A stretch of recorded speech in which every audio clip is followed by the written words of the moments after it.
Hey, what's up, man? How you doing? I'm blessed, my brother. How you doing? I'm good, man. I'm good. Hey, did you see the game last night? Oh, that was a good game. But did you see the shot? I lost money from that shot. Oh, man, that shot was cold, I man. hated it, but it was good. Damn. What's in those jeans? You really want to know? I do.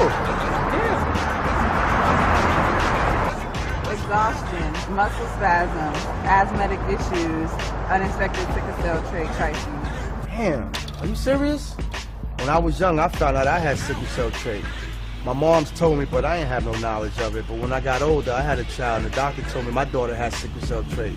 You know the fact that both parents have sickle cell trait, there's a 50% chance the child may have the trait, and 25% chance the child may have the disease. Hey, that's what's the count. Do you know that 2.5 million people in the United States have sickle cell trait, 300 million people globally? I didn't find out I had sickle cell trait until I was in the Army, 10 years. Next thing you know, I had a sickle cell trait exertion site. Sickle cell? I thought that was a black gene or something. Nah, man, the Latin community is number 2. 1 out of 36,000 babies are being born with sickle cell disease. You could be Caucasian, Mediterranean, European. You gotta know your bloodline, man. There is an inherited gene in our community that has been forgotten. The name is sickle cell trait. WDC-ONSCT, also known as What's the Count, is out to bring awareness, education, and prevention to people all over the globe. Want more information? Call us now at 323-215-5384 or visit www.wdconsct.org. All right. Welcome to WDC Radio. I'm your host. I'm Farron, aka WDC. I want to thank you for listening in.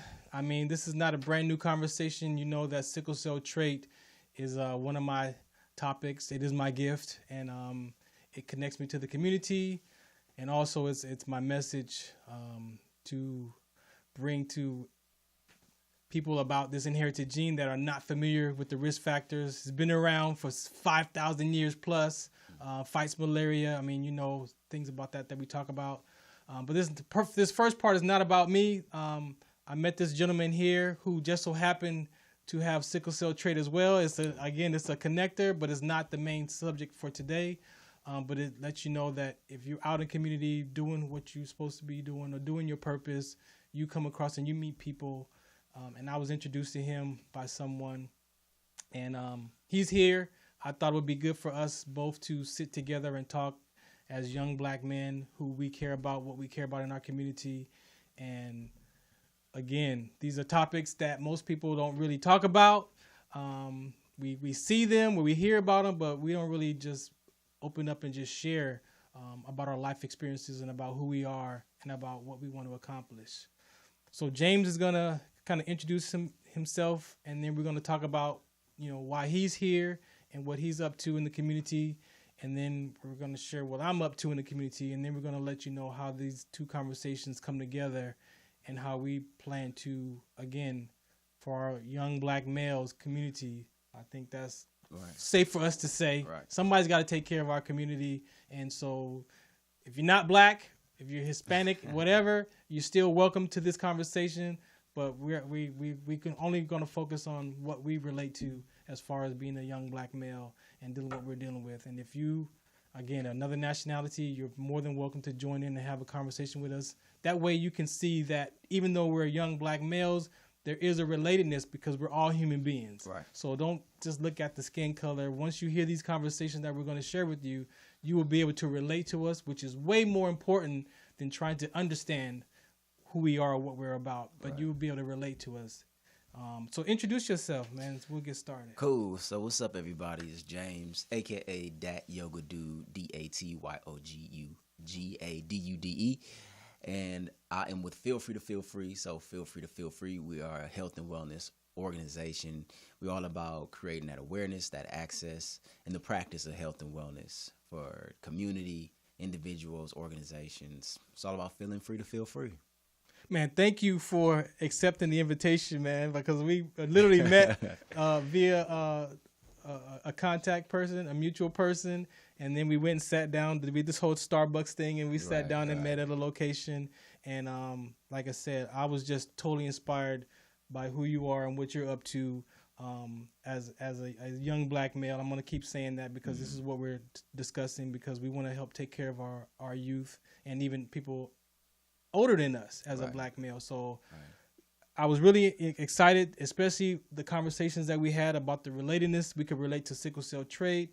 You took an education that I took called Landmark Education. So we've talked some spiritual. So we did a lot of conversations in that little short time at Starbucks that brought us to this point today, which I invited him, like, look, we should have this show together and let people know so we can figure out what we want to do on the next level. Right. So give us some background, man. Who is James, man, growing up a little bit? Give us some history. So James was just a quiet kid growing up. I grew up in Corona, California. That's out there in the Inland Empire, Riverside. Shout out to the Inland Empire. And I was able to go to college in New Orleans, Xavier University of Louisiana, HBCUs, and I was able to receive my degree in psychology. So study psychology. And as I started studying the psychology, I started learning more about actually my past, learning more about how I was always the one kind of listening to people and always the one who kind of had some cool things to say to people. And that brought me into the psychology degree. It made me more interested in it. As I got hold on, let me. So Corona, right? Right. What's Corona like? Because you talking about the Inland Empire area. What is Corona like? Corona's a suburb. I'm a suburb kid to my bones. I'm proud of it. Grew up out there since I was like 9 years old. Before that, we was living in L.A. with my family and stuff. Everybody in my family is from L.A. We moved out there later.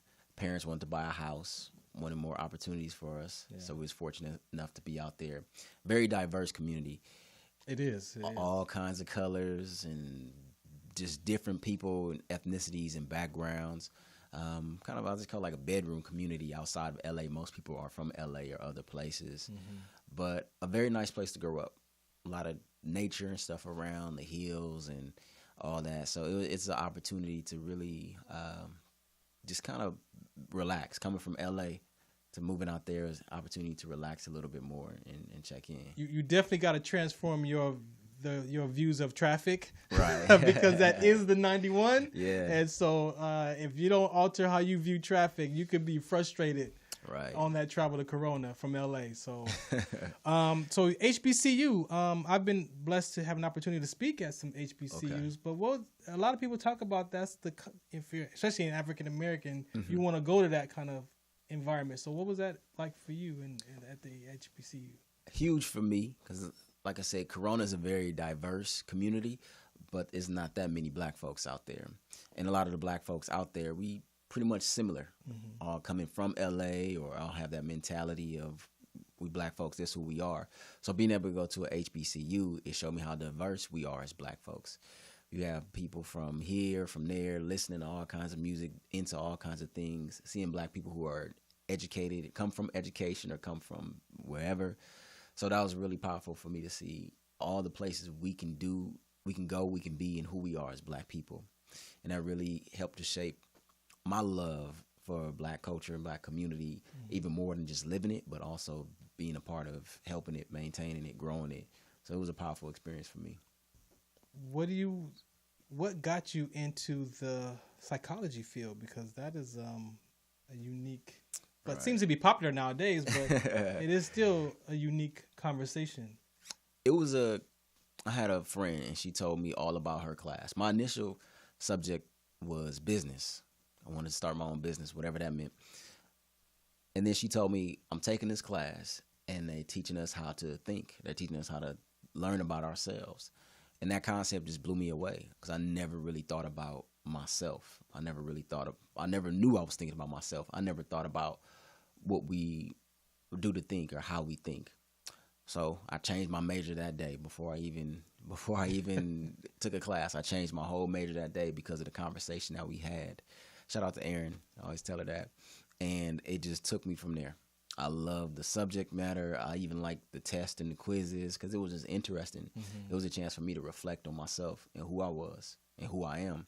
So it was a constant study and reflection of who I am. Most people who are into psychology just into themselves. So it's a good subject. I know that, I have friends who've taken those courses, and a lot of the initial ones are like child development and things like that. So what did you see, when you started those child development classes that you reflected on your own life from growing up? What did you notice, if anything? I did. I noticed my relationship with my parents and my relationship with myself, on being able to communicate with them or the lack of communicating with them, and how that impacted my relationship with friends and intimate relationships, and how it played out. The first person they introduced you to is Freud, and he always talks about how your parents shape you.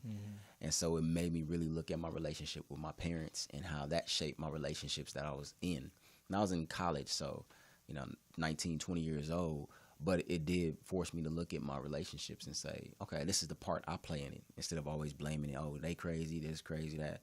It made me start to look at myself, which still is scary, but at the same time very rewarding. Yeah, and that's, to me, that's something that's, as I hope that we start to talk about as we grow this relationship with you and I, not just with sickle cell trait, but with that mental health piece. That's right. Because for me, I think that is one of the most important conversations for people. And a lot of times you don't want to open up. A lot of times you don't want to say something. But when you really look at the work, and we'll talk about the landmark work that we did, those parents are your first line of communication. That's your right. First line. And I tell my daughters this, after I learned what I learned, I took my daughters to those courses and I shared with them, but you have to be able to heal that parent-child relationship. Right. And it is a natural break in communication. People don't understand. It's been going on since beginning of time, between, when Adam and Eve and the apple and became all that stuff. From that point on, relationship they've been broken. Right. And people don't understand that is your first line of communication. And if that relationship is broken with those parents, how do you think your relationship with somebody else is going to work? That's right. If the most important people in your life, you don't talk to. Right. Anything you want to say about that? It's like a car, a house, any kind of building. It has to have a firm foundation. And we get our foundation from our parents. Even the sense of affection, of intimacy, of connecting and communication. If our parents don't do what they need to do to heal their relationships with their parents, as you said, from the beginning of time and so on, it's going to get carried down. And if you don't have the self-awareness to break that chain of poor communication, lack of intimacy, lack of affection, whatever it could be in, too much intimacy, too much affection, whatever kind of relationships it is, it's going to get continued. Or it could be discontinued because you don't want to get in a relationship with anybody else because you got so many things that you feel damaged about. So it's important to be able to reflect on yourself and the relationships that you had with your parents and take away the blame on the parents. They did this and they did that. They bad. They're people. They went through things that you might not even know about. Yeah. And they just trying to heal like we all trying to heal.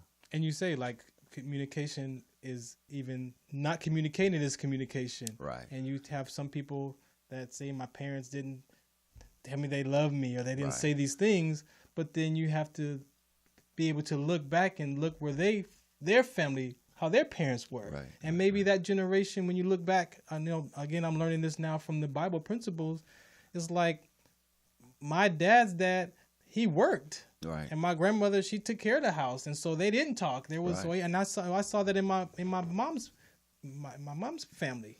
So it was that relationship where my grandfather, you hear that truck coming down the street, everybody scattered. It's like, you better be quiet. You turn the TV off, like everything. And he come in the house, it's quiet. Right. But you don't really know because, how can I say, our interpretation, our perception, like all those things are firing off from toddler age. Right. What do you want to say about that part of the development stages? So, as you said, our perception, we creating images and pictures and stories the whole time about what's going on as children. And especially for us that comes from traditions of people not talking about the issues and not discussing what's going on. Oh, they don't need to know their kids. We're going to keep it tucked away back. But, verbal communication is only a small percentage of communication. So if a parent come into the room with a bad attitude, if a parent come in the room and all of a sudden you feel the vibe, for lack of a better term, is off, that's saying a lot. But if there's no words or there's no explanation of it as a child, oh man, my daddy, he don't like me because he always come in negative, or my mama, she doing this and doing that. And that is something that we have to take a look at ourselves and remove our perception, or remove the story, as we talk about, that we created about what our parents did. And that's why I'm like this, because my this and my this. We got to take ourselves out of that story and come into, okay, this is who I am. How can I really move forward? And I come from great parents. My parents love me tremendously, and they are amazing people. At the same time, we're in two different generations. So what worked for them is not necessarily always going to work for me. And we're two different people. They're two different people. So to be able to create my own stories that work for me and move forward through that, and all the pain that I feel like they did to me, and all the wrongs and all the rights, all that kind of stuff, it takes looking at myself and being able to say, all right, my past happened and everything. It was some painful stuff in there. How can I move forward? And how can I build on the relationships with the people who love me and I love? And that's important. And I know the child development courses, they go back to from when the baby is born. And even if you let the baby sit and cry too long, you know, that the brain is so powerful that child makes up things even before words, like you said, before words are even spoken, that child figures out, how do I get them to pick me up? And maybe if I cry this way or do this. I mean, so, and I, only because I learned this 8 years ago, that people discount, like you said, oh, he's a child. He's only 5. He don't know what's going on. He's 3. You better believe that brain is absorbing everything around it. And so there was some conversations I had with my mom. It was like, she said, well, why didn't you ask? I'm like, I was 8. Like, how was I to know to even ask something about that? But, you know, me being able to heal my relationships with my parents, I didn't really start that process until 40. And I was at the point where coming out of the military, life was over, was ready to commit suicide and giving up. And then someone introduced me to Landmark Education. And then that program it was like put everything in perspective. Like, to me, I'd say it challenged my subconscious.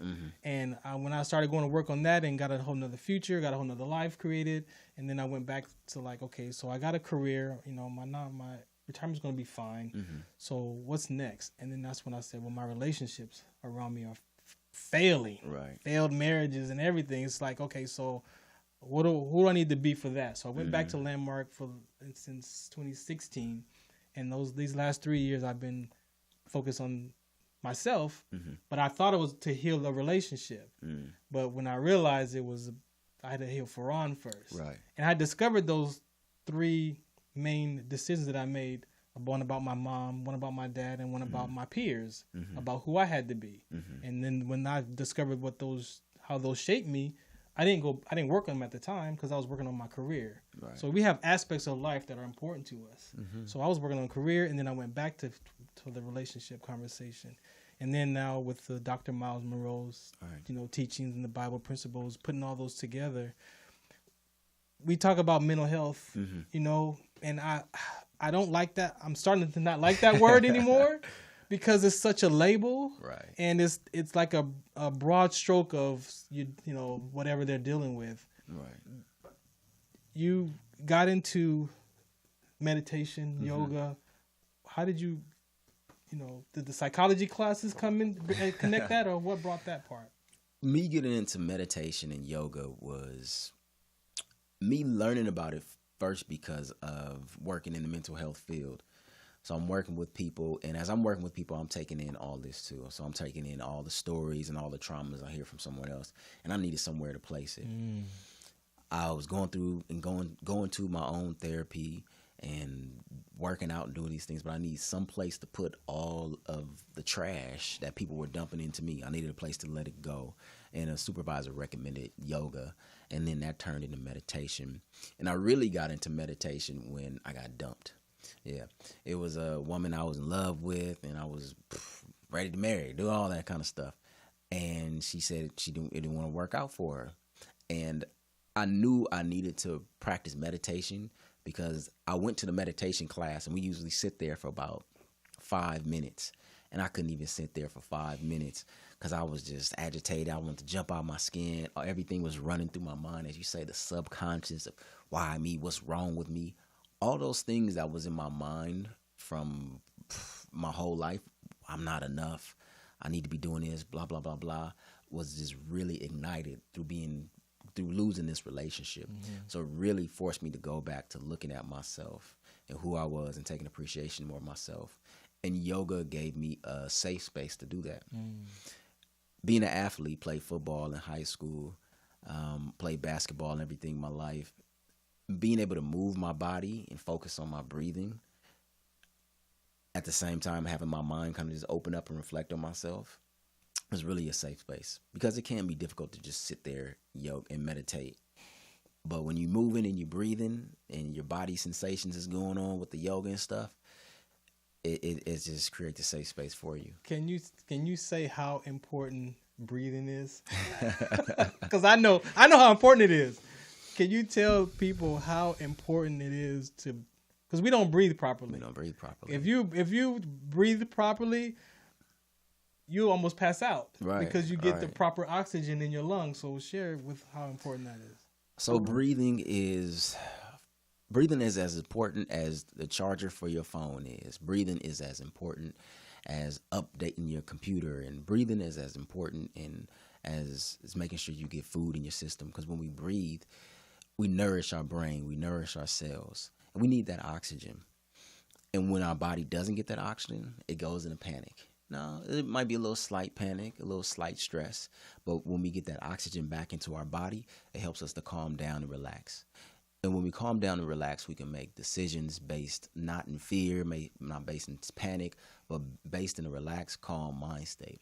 When we get in our bodies full of oxygen, our blood is carrying that oxygen to the vital parts that we need in our brain and our muscles, and we calm and relax. I want you to think of the last time you had to run up a flight of stairs and you were out of breath. You got to the top of that stairs, and the only thing you could think of was getting that breath in. A lot of times we are deficient of the breath, and we lose focus, we lose attention on what we're doing, and we need to get that breath back into our bodies. And so many times, and so many things that we're doing in today's world is not even giving us time for the breath, because we're running from this thing to that thing to this thing to that thing. So just to be able to slow down and take a breath is you taking care of yourself, giving your body and your mind what it needs. So it's really taking care of your needs to just take a breath. Is that important? So I'm going to dig real quick, right? Mm-hmm. So you said that relationship really sent you to the direction, to the meditation and the breathing and the yoga. What did you discover about yourself when that relationship failed? What did you discover? Like, was that connected to something from your mom, or like what was driving force? Because we, learning from the Bible principles now is like your singleness is important, is number one, right? Is. Because there is a difference. For myself was being alone and being lonely. That's right. So my issue with my mom was more of the abandonment issues, which came from the body sensation. So when I was by myself, there was this, I'm alone, and lonely was connected. Right. And then when I got into the landmark, when I was separated with the difference of those, then I was able to deal with the abandonment issues, because I knew that I was not alone.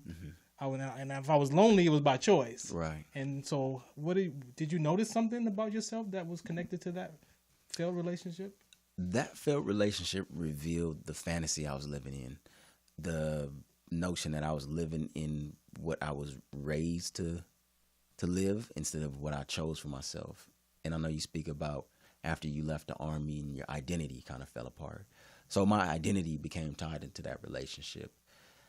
I just finished school. I got the job that I wanted. Okay, I got the relationship I wanted. Now it's time to move into the next stage, because my parents, they've been married for 30-something years. They doing this, they doing that. So now it's time for me to do that. So I was associating that relationship with my happiness and my identity. And when it crumbled apart, it forced me to look at myself, and it forced me to look at the things that I really wanted. Like you said, that attachment to my parents, a lot of it was me trying to please them. So instead of me just trying to please them and do what they wanted me to do and what many people thought I should do, it forced me to take a look at what I wanted to do and who I was as a person. It forced me to go on that road, as you said, where I had to go alone. I had to figure out who I was and what I was trying to do, and who James Woods is and was, and walking that road. So I'm grateful for giving me that time to reflect and be broken just to be healed up again, and then take a look at my relationships with my parents and really develop a relationship with my parents instead of just being their son. Oh yeah, I'm listening, I'm doing everything you want me to do, blah, blah, blah, blah, and saying, well, this is who I am. This is what I feel. This is what's going on with me. And this is how I'm going to live my life. So it really destroyed a fantasy that I was living in, and I'm grateful for that. Destroyed, huh? It destroyed it. and I agree with you on that conversation, only because, and this is only because recently that I talk about or listen to the belief system. Yeah. Right. So then you talk about growing up as a child in your environment, and then you talk about your environment giving you their belief systems from centuries ago, right? And then you taking them belief systems in and developing them for your how you manage life, and then you get to a certain age and you're like, wait a minute, well, do I still believe that? Right. And then now you gotta almost go against what you've been taught to discover who you are as a person. That's right. And that's a lot of, I call it peeling the onion, because you go back and you look at those belief systems, you peel them off, you cry, you get emotional, but then with like onions, you chop them up, you put them on that steak or whatever you mix them with, grill them, they give flavor to your life. They give flavor to the food. So I look at it like I'm peeling off layers of my life. Of course, you know, they're disturbing. I do a lot of damage control, but then I'm free, and I've grown to be this man versus just being a male. We're born males, but to develop into a man, it takes wisdom, takes growth. You got to go to seminar. I mean, you got to develop yourself. And I know the psychology courses, especially going to college, they do develop you to a certain extent. To an extent, because you still have to choose to get past your own discomfort. You have to choose to let that fantasy crumble. I know some people still hold on to it and try to force it. This is my life. This is what it is. I'm not going to try to even look at any alternative because, you know, for some reason, I'm still trying to decide. I wanted to really know who I am. I wanted to really know on the inside, on a core level, who I am. So many beliefs have been put on me. As a black man, I do this. As a man, I do this. As from California, I do this, blah, blah, blah, blah. I had to always, I'm constantly, is this who I really am, or is this just what I believe because I've been growing up and I've been hearing this, blah, blah, blah, blah. So it's always a check, a reevaluation of who I am. And yoga and meditation helps me do that because I'm able to sit with my actions. I'm able to sit with my past. I'm able to sit with my present and even my future and really find out, is this the direction I want to keep going, or let me turn and go a different direction? Now, I'm not being rude. I'm pulling up my phone because on your logo, you have some words written on there, right? Yeah. And so I did not want to skim over those words because I'm sure you picked those words for a reason. That's right. And so I got this. Where is it? It's coming up. Okay, here it goes. Okay, so at the top of your Million Man meditation, which we're going to talk about shortly, you got God. What? I mean, I may understand it, but what is God? Is the power, the whole storyline that I don't see, the universe, whatever you want to call it. God for me is what guides me and leads me, and the thing that is the highest to me, because I have my mind, I have my thoughts, I have my past, I have my history, I have society, everything. But I feel like if I hold God to the highest level, I'm going to walk that road, and I'm going to be alone, but I'm never going to be alone. That road is going to be there for me, one step after the other. God is everything that's leading me to the things I don't even know where I'm going yet. You know, just putting it in God's hands and trusting it. And what about knowledge? Knowledge is my own wisdom, my own experiences, my growth. Knowledge is things that I work toward and work for. Because people, we can grow old, but that don't mean we grow wise. So knowledge is all the things and time I invest into myself to become wise and knowledgeable. And you got creativity. Creativity. Creativity is one of the highest forms of expression to me, and one of the highest prayers up to God. We are filled with so many things, and to be able to express them creatively is just a prayer, because they impact so many people and they make the world so much beautiful. So creativity has to be there. Number 4, but they're not numbered, but in the middle you got love, kind of right by the heart too. It's the heart. It is. I believe in love, and I believe in always coming back to love. There's so many things that have taken me away from love, heart trying to get hard and darkened and all that kind of stuff. But I always have to take those steps back towards love, because I believe in it, not just because it feels good, but I see that it works. Whenever I see love in other people, whenever I share love with other people, it always comes back, and it makes my world and the world around me a better place.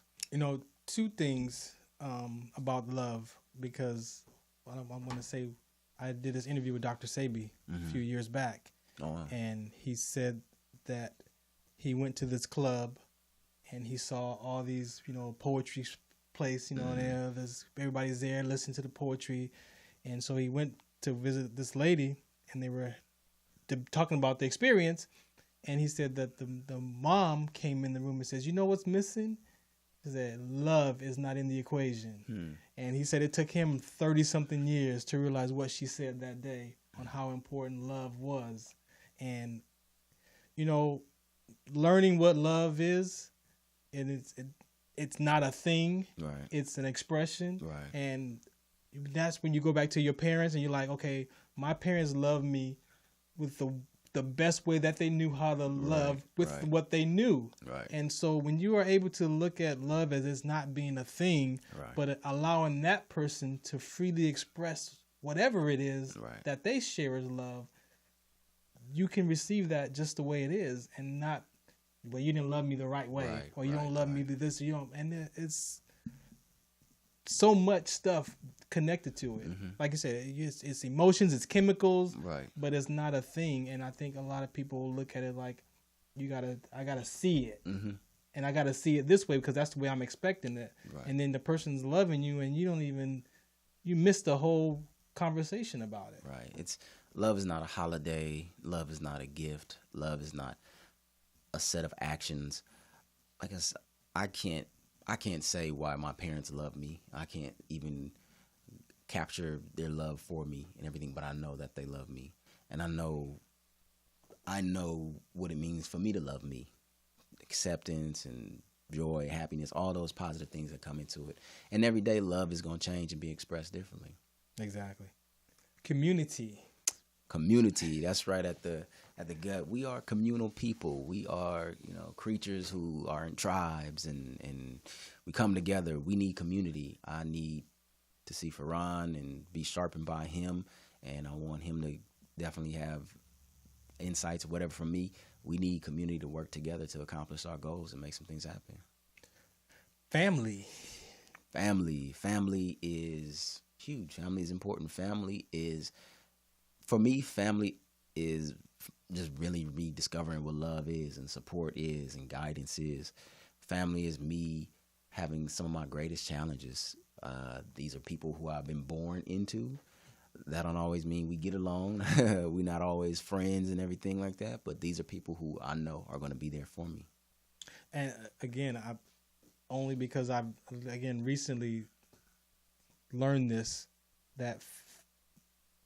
and I never understood how people could say, "Oh, my friends are my family."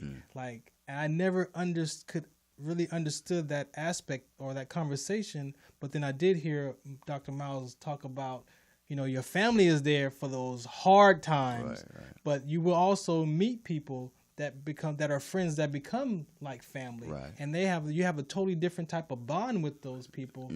But I never really understood that until I heard it from the way he described it in the Bible principles. And so family could be any kind of a fashion. And I found family at Xavier. My homeboys that I went to school with, we started, and they family.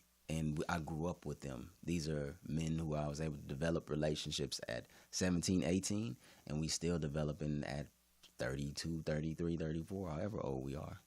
And your last one, but not least, is self.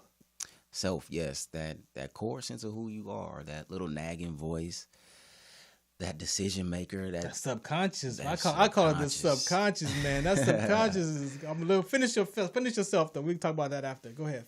Self. Yeah, the subconscious, the part of you that you always find yourself coming back to, that feels good, that movie that you always connect with, or that person that you always connect with, that part of you that really makes you feel connected to God, connected to yourself, is right there, and it's always unfolding. And on the logo, those are all aligned within the chakra system.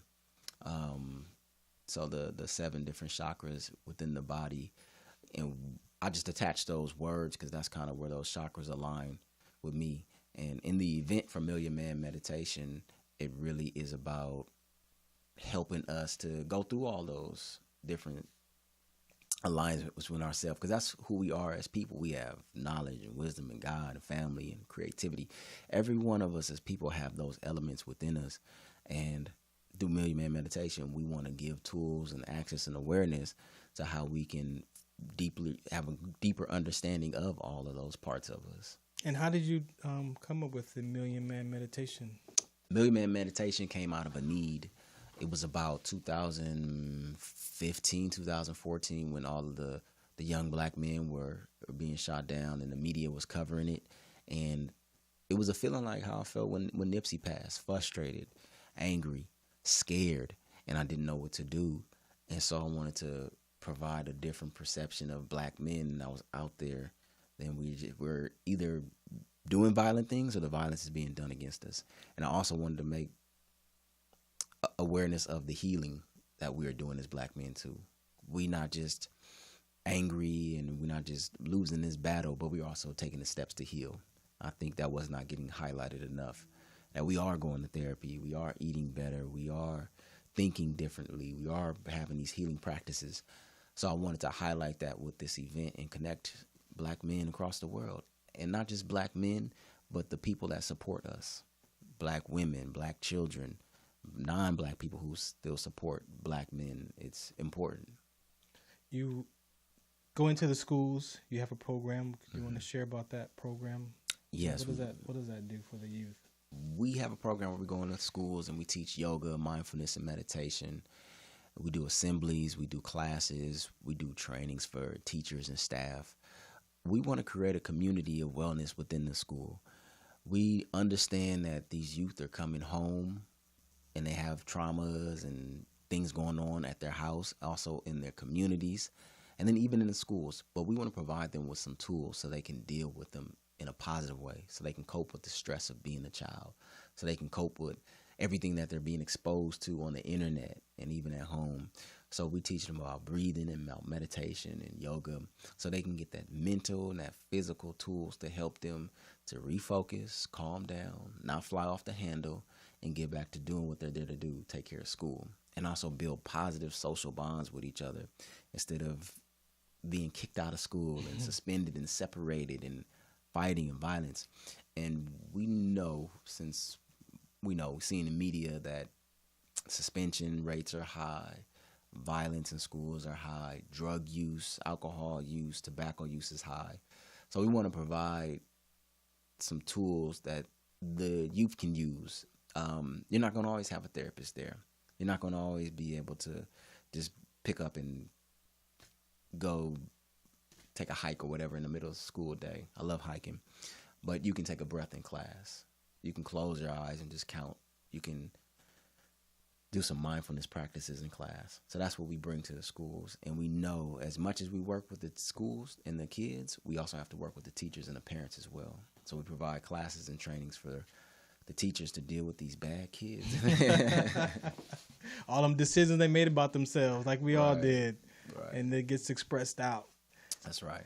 And luckily, hopefully you can catch that at those ages, because, with what we learned at Landmark Education, there's, between 2 and 5 and 6 and 8 and 9 and 14, we make these 3 decisions about ourselves, and they shape, who we become or who we think we have to become to survive That's it. those experiences. That's it. I got 2 things for you.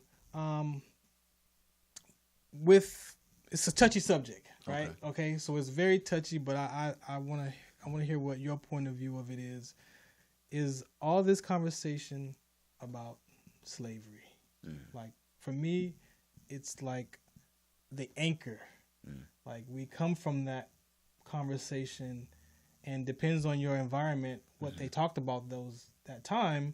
It could be where it doesn't affect you, like, or it's something that you come from, of why life is the way it is.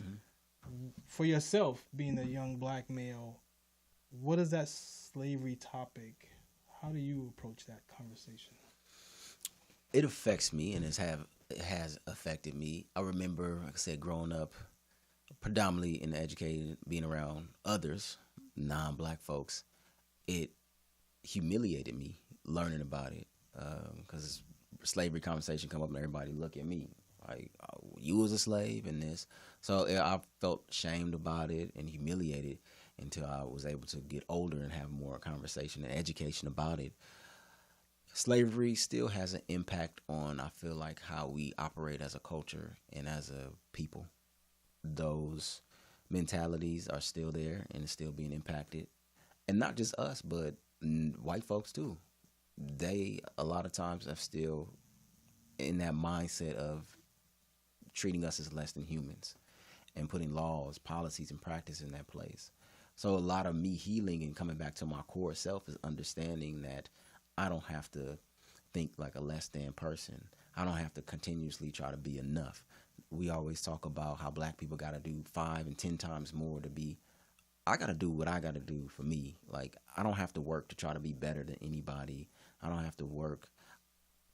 It's there, but if I'm constantly thinking about what the white man is doing, to me, that'll take me off my focus. So it's there. Racism is there. The system of slavery has had a huge impact on us mentally, physically, and even spiritually. And it's so ingrained in our culture and the people who we are, it's hard to separate and say, oh, this was bad, this was good.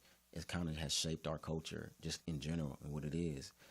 But I want to take those tools and move forward with it, honoring the past, honoring our resilience and our strength as people to go through a traumatic and a horrible, horrible, horrible system, which still continues today, and still be strong and move forward. And it's going to take continuous amounts of healing. It's not going to take, to me, like, the money is not going to do it unless you're putting money into healing. It's going to take just some straight up healing. It's going to take some places that are only black folks. It's going to take some places that are about black healing that everybody can be able to come into. So slavery is huge and still has a huge impact on us. And I totally, can hear what you're saying. And so, I have this one aspect from my dad's side of the family that his dad ingrained in him, like, I'm going to teach you how to be independent so you don't have to trust no white person, right? And then I have my grandfather who was like, don't put no roots on I don't want to watch no video, right? Because my grandfather was in the age of, at the tail end of slavery, but they still lived on the farm and they still maintained the farm, but they got paid. They tilled the 4 corners, he called it, where they couldn't mow the lawn. His parents went to those 4 corners and they did what they did and they brought it back and then they paid them for their work, but they still lived in that environment. But he's like, I don't want to hear nothing about no roots. And we tried to watch it one year. He's like, I don't want to watch nothing about no roots. Me, I feel like it never was an anchor for me. Like you say, like, I understand it, like, I respect it. It's something definitely not to forget. But then I can't say that it impacted my environment didn't focus on that. But my dad did have some things that he dealt with, that when he took Landmark, it was like, well, you know, I don't like white people, something about white people. Well, what is that? I'm racist. I'm like, dude, you're not racist. Right. What is that? Oh, I'm racist. No, you know what? I was tired. Like, let's talk. And what we discovered was he wasn't racist. He was prejudiced because of what someone did to him. Right. But it was more that my grandfather pointed it out. So he went through life looking for it. You looking for it. So every time some white person he said did something to him, that's my dad, you know, so he gathered evidence. Right. But he was 68 when he took Landmark, and we was able to discover that, man, he let that go, and now he can relate to anybody. Right. But it was his mentality. It was those, I'm like, what, you want an apology from every white person? Yeah. Come on, man, that's not realistic. Right? Right. But we use racist, and we use these terms, these labels again. Everything is not racist. Everything is, you might be prejudiced, it might be something, but I challenge people that if you racist, then why? Right? And if that person gives you a reason, then they're not racist, because that's influenced. Right. But because of that reason, because you could disappear a reason. Yeah. Because you get to the root of where that came from. But if a person says I'm racist because I'm racist, then you don't mess with them. Not at all. But if they give you a reason why, or they got some conversation about it, it's not them. That's something that, to me, that was influenced by someone or some action, and then they use that for that, conversation. But and I've been in many situations where I hear an adult say, "Oh, those people can't drive," or "those people don't do this," or "don't trust those people." And as a kid, I'm gonna take it in, I'm gonna absorb it, and as you said, I'm gonna look for it. So every time I see somebody that looks like that can't drive, well, you're right. Every time somebody looks at me kind of sideways, you're right. But going back to really having to explore myself and my core and say, that was 1 out of 100 times. So let me look at this and just separate the situation from the person, and separate myself from that story that was put on me. And as we say, feel free to feel free. I think today you've got to be, and it takes courage. It does. It takes courage, but you got to be able to challenge your belief systems. You've got to find some principles. I mean, we're spiritual beings, so that spirit's going to always look for something spiritual. Right. Whether it's the Bible, whether it's Buddha, whether it's something, you're going to naturally look for something spiritual, because we're spiritual beings. And that's why we put the God at the top, because as a spiritual being, it'll help us to deal with whatever knowledge we picked up, where our brain is going to go to the quickest thing to keep us safe. So if someone tells us white people are dangerous, whenever we see a white person, our brain is going, that's dangerous, let's stay away from it. But if we, as you said, talk about spiritual and connect on that level, okay, that's another spirit, I'm a spirit. Let me just go beyond what I've been taught and understand what's going on right now. Now, I got to laugh, because I haven't said this. This is about the first time I'm going to say this publicly, right? So I was driving to class, and for a moment, I used my imagination. I was like, what if there was no more talk about homelessness, right? If there was nothing, those kind of conversations ended, right? What would this world look like? Peaceful, right? And so for a second, guess where my mind went?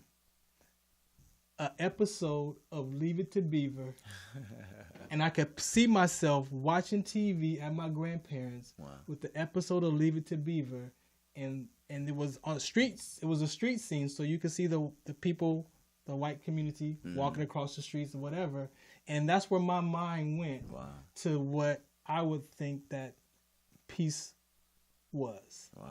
And then I laughed, like, how come it wasn't nothing black? Right. What was, but then I thought about TV and how we are programmed by TV. And I'm like, that was a 1970 something episode. Yeah. And my peace of mind looks like a white community of peace. Wow. And I laughed, but I really started to look at that. Yeah. Like, what is that? Why did my mind bring up that picture? Right. And that's hard to actually create, because you're not in it. If you...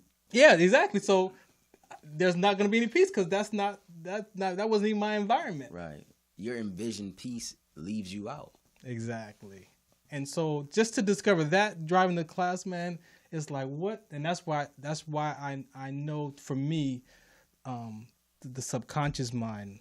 I told you earlier, my subconscious is going crazy because I've filled it up with landmark principles to live by, and then I've added the Bible principles to live by. So it's trying to survive all the stuff from my past and my youth I'm challenging. In subconscious mind, we can go along and say it's similar to the ego.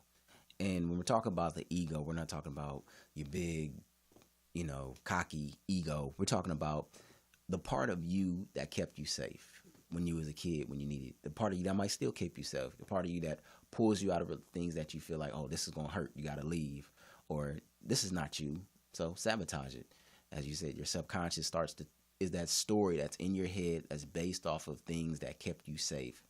So I always have to check in with my subconscious, my ego, and be like, thank you. I appreciate it. Exactly. But I don't need you for this one right now.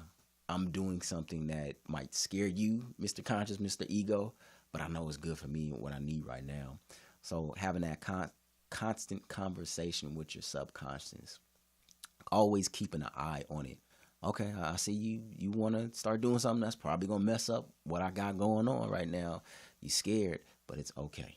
Let me take a breath. Let me calm you down. It's okay. I know it's described by I reference Dr. Miles Monroe right now because he is, he was a great man, and his wisdom and knowledge by teaching the kingdom principles is something that I've adapted to my belief system and my theology and my relationship that I'm creating with God and Jesus Christ and the Holy Spirit, all those things. And so he talks about the heart is like a hard drive on a computer, and how do you get rid of that old programs? Right. You either got to get some new software or you got to get a whole new hard drive. Right. Well, we can't get a whole nother heart. Right. So you have to fill that old mindset with some principles that you can challenge your life up against, and now you create this balance.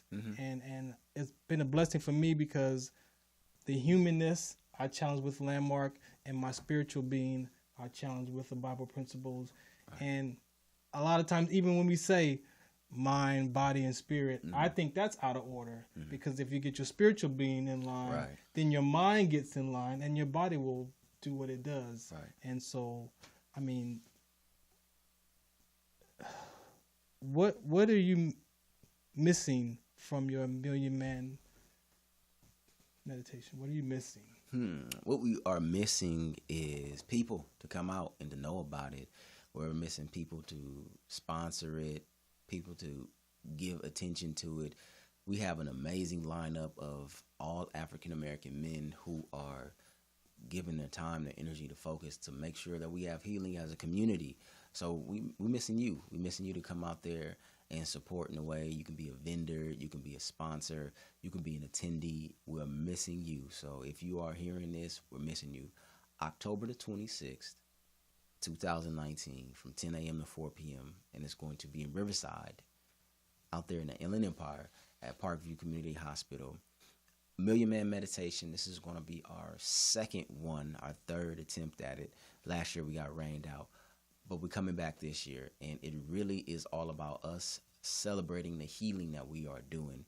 We are taking our healing into our own hands. We are taking our future into our own hands, moving forward, dealing with the traumas, dealing with that subconscious voice, dealing with that ego that keeps telling us, nah, this not for us. Black men don't do this.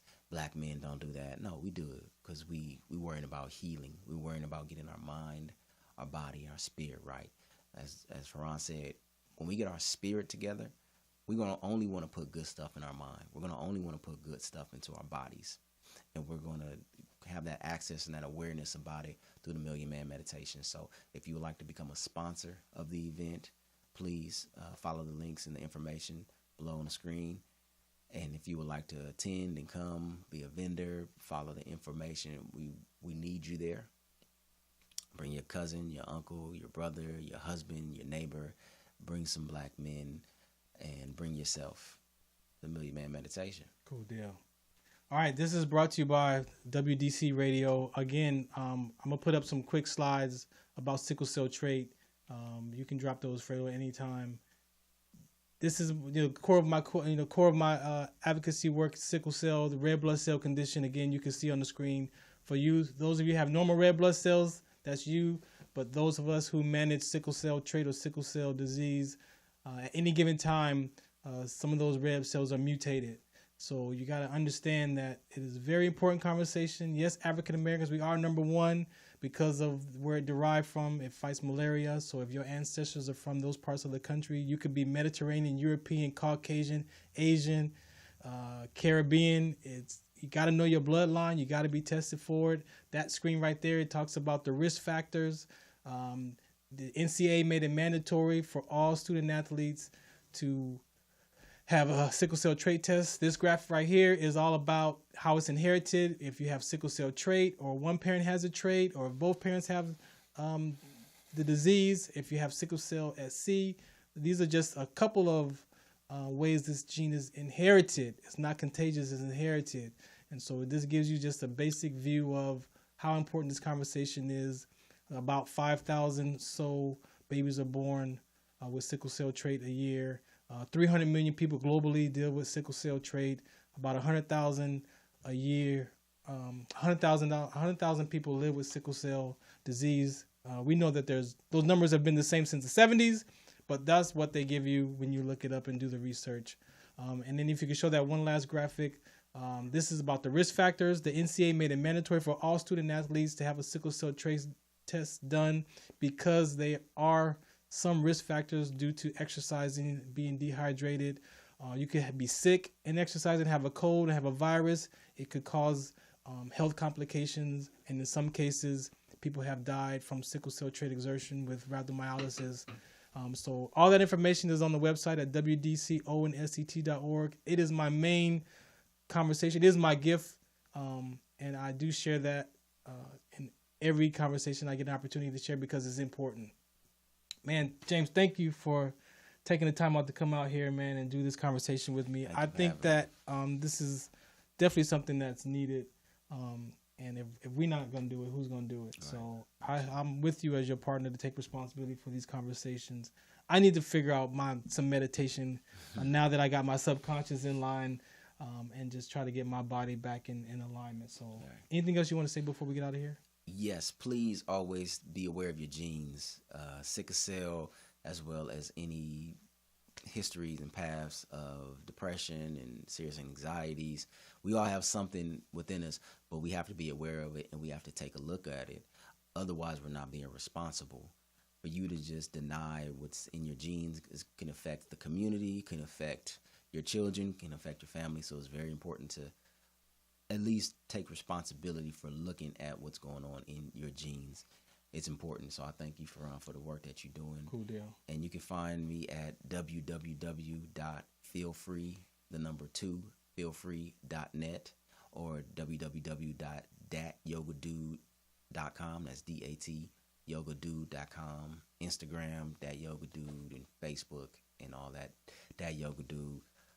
Thank you so much. For sure, man. Thank you. Appreciate you. All right, and for me, it's always Twitter, Instagram is WDC Radio on Twitter. You got Farron Dozier on Instagram. You got WDC Radio on Instagram. You got the Trench Talk US on Instagram. All the conversations I care about, especially that Sports Collective media on Instagram as well. All right, I'm out of here. Again, thank you for listening and tuning in, and I will be back. Check the social media, WDConsct.org for all your sickle cell trait awareness. Later.